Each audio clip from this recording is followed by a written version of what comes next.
বলতে চাই, আজকে দেশপ্রেমিক ইসলামী 11 দল আজকে ঐক্যবদ্ধ হয়েছে, এই বাংলাদেশ থেকে ফ্যাসিবাদকে মুক্ত করেছে, এই বাংলাদেশে জুলুমতন্ত্রের অবসান ঘটিয়েছে, এই বাংলাদেশ থেকে সকল প্রকার অন্যায়, অবিচার, মাদক, সন্ত্রাস, চাঁদাবাজি, টেন্ডারবাজি সহ আরো যে সমস্ত অপরাধ এখনো পর্যন্ত নির্মূল হয় নাই, আগামীর সেই নির্বাচনে সকল প্রকার অন্যায় আর অপরাধের, দুর্নীতি আর দুঃশাসনের চিরতরে কবর রচনা করার জন্যই 11 দলীয় ঐক্যজোট গঠিত হয়েছে। প্রিয় ভাইরা, আমরা দেখতে পাচ্ছি আজকের বাংলাদেশ দুটি ধারায় বিভক্ত।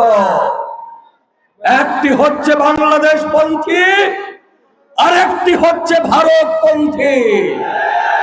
প্রিয় ভাইরা, আজকে যারা বাংলাদেশ পন্থী, ইতিমধ্যে তারা স্পষ্ট বার্তা দিয়েছেন, তারা গণভোটে বাংলাদেশের পক্ষে, দুর্নীতির বিপক্ষে, জুলাই সনদের পক্ষে হ্যাঁ ভোটে তারা অবস্থান নিয়েছে।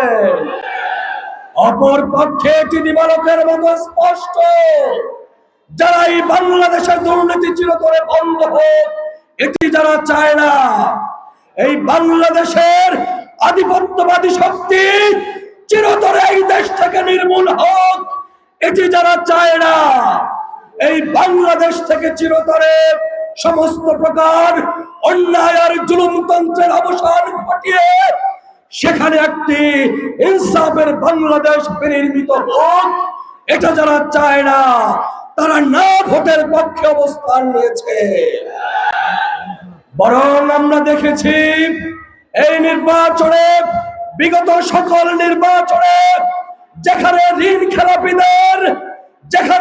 খেলাপিদের মনোনয়নপত্র বাতিল হয়, সেখানে এবারের নির্বাচনে প্রায় 40 জন ঋণ খেলাপির মনোনয়নপত্র বৈধতা দেওয়া হয়েছে।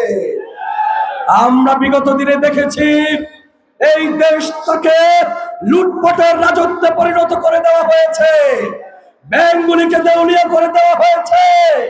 যারা বাংলাদেশকে লুটে পুটে খেয়েছে, ব্যাংক লুট করেছে, তারা এই দেশ থেকে পলাতক হয়েছে। কিন্তু আমরা তাদেরকে এই দেশ থেকে তাড়িয়ে কি লাভ হয়েছে?